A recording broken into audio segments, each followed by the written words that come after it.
എന്തായാലും അന്താരാഷ്ട്ര തലത്തിൽ നിലവിൽ ഇന്ത്യയെ സംബന്ധിച്ചിടത്തോളം ഇന്ത്യയുടെ പ്രതികാര നടപടി സംബന്ധിച്ചിടത്തോളം കൃത്യമായൊരു ധാരണ പ്രധാനപ്പെട്ട രാഷ്ട്രങ്ങൾക്കുണ്ടായിരുന്നു എന്നുള്ളത് ഇന്ത്യയെ സംബന്ധിച്ചിടത്തോളം ഒരു വലിയ കരുത്താണ്.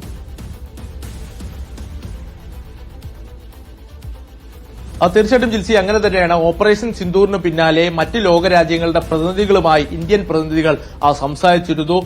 ദേശീയ സുരക്ഷാ ഉപദേഷ്ടാവ് അജിത് ഡോവൽ അമേരിക്കൻ ദേശീയ സുരക്ഷാ ഉപദേഷ്ടാവുമായി സംസാരിച്ചിരുന്നു. കൃത്യമായി ഇന്ത്യ സ്വീകരിച്ച നിലപാടുകളും അതുപോലെ തന്നെ ഇന്ത്യ നടത്തിയ ഓപ്പറേഷൻ സിന്ദൂറുമായി ബന്ധപ്പെട്ട വിശദാംശങ്ങൾ എല്ലാ ലോകരാജ്യങ്ങളെയും ഇന്ത്യ അറിയിച്ചിട്ടുണ്ട്. കാരണം പാകിസ്ഥാന്റെ ഭാഗത്തുനിന്ന് വലിയ രീതിയിലുള്ള തെറ്റിദ്ധാരണ പരത്താനുള്ള ശ്രമങ്ങൾ ഉണ്ടാകുമെന്ന് ഇന്ത്യക്ക് അറിയാം. കൃത്യമായി ലോകരാജ്യങ്ങൾ ഇത്തരത്തിൽ ഇന്ത്യയുടെ തിരിച്ചടിയെ അപലപിച്ചുകൊണ്ട് പാകിസ്ഥാൻ സമീപിക്കുമെന്ന് ഇന്ത്യക്ക് അറിയാമായിരുന്നു. അതുകൊണ്ട് തന്നെ കൃത്യമായി ഇന്ത്യ ലോകരാജ്യങ്ങളെ അറിയിച്ചിരുന്നു. ഇന്ത്യയുടെ നിലപാടെന്ന് പറയുന്നത് ഭീകരപ്രവർത്തനങ്ങളെ പിന്തുണയ്ക്കുന്ന പാകിസ്ഥാന്റെ നിലപാടുകൾക്കെതിരെയാണ്. സൈനിക ക്യാമ്പുകളോ അതുപോലെ തന്നെ സാധാരണ ജനങ്ങളെയോ ഇന്ത്യ ലക്ഷ്യം വച്ചിട്ടില്ല എന്നുകൂടി ഇന്ത്യ ലോകരാജ്യങ്ങളെ അറിയിച്ചിട്ടുണ്ട്. എന്നാലും നമുക്കറിയാം, നിരവധി ലോക നേതാക്കളുടെ പ്രതികരണം ഇതിനോടകം തന്നെ വന്നു കഴിഞ്ഞു. അമേരിക്കൻ പ്രസിഡന്റ് ഡൊണാൾഡ് ട്രംപിന്റെയും അതുപോലെ തന്നെ വിവിധ ലോക നേതാക്കളുടെ രാജ്യത്തെ നേതാക്കളുടെ പ്രതികരണമെല്ലാം വന്നു കഴിഞ്ഞു.